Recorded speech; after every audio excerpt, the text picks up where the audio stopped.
Earlier this year, you started off a tour, and you did a tour, I should say, in Europe with label mates No Trigger. Yeah. How was that? Oh man, well, No Trigger had never been to Europe before, and we actually shared a bus and like one of those double-decker deals that they have over there, and so they drink a lot, and my band drinks a lot. Beer break, everyone take a sip. That was some sweet tasting silence. No shit. It always goes down smooth, Brian. And it got to the point where I actually set like a bedtime for myself because things just some nights just got so crazy. I recently checked out your new video for 9 to 5. Our not finished video. Okay, I was wondering about that. Internet. It's not finished. I know it looks like an iPod commercial right now.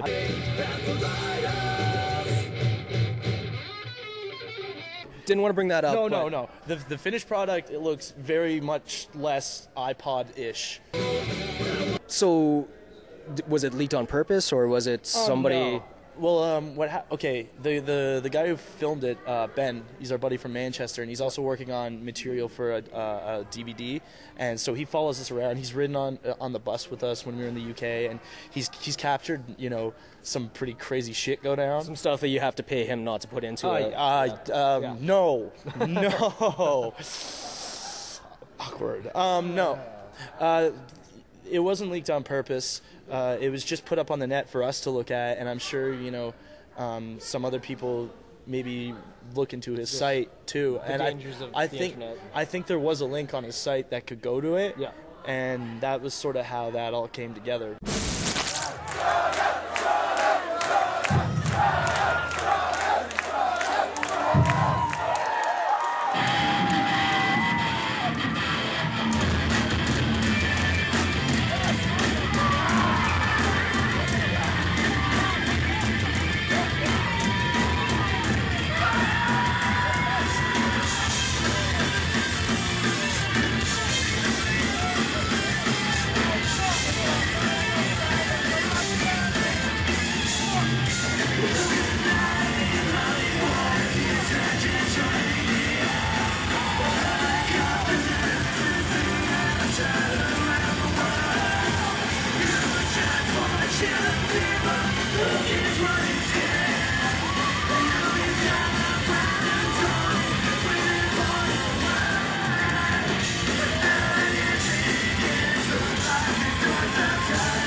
What's up? This is Jason. Strung out.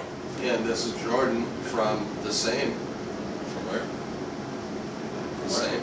Alright, this is Jason from Strung Out, and this is... No, I was reading you guys had a record release party at Skate Lab. How was that? That was actually pretty fun. It was good to get some feedback from the record, you know, to see people come out and support the cause and barbecue and skate.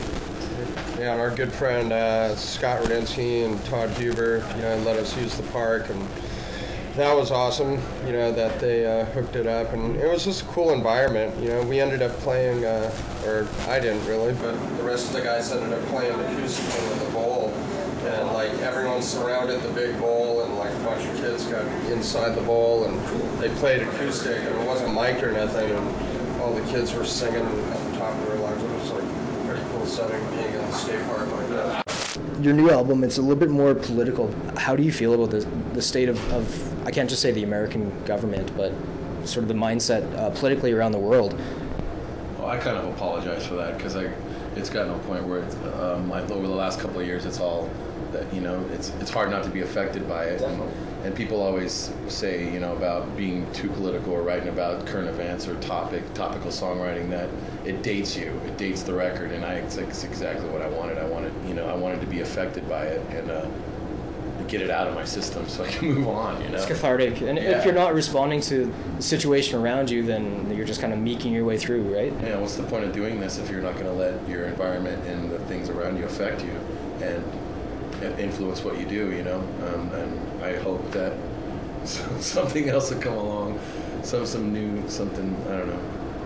I'm over it. More positive. It's good. We still all feel like we have a lot of creativity in us, and everyone's having fun playing. It's all good times. All good times. There's no bad times to be had. Damn it. I like sleeping on floors with random people's houses. What's that thing? MP3 player. Oh, okay. It's got video and shit like that too. So are you gonna be like listening to music while you're interviewing me?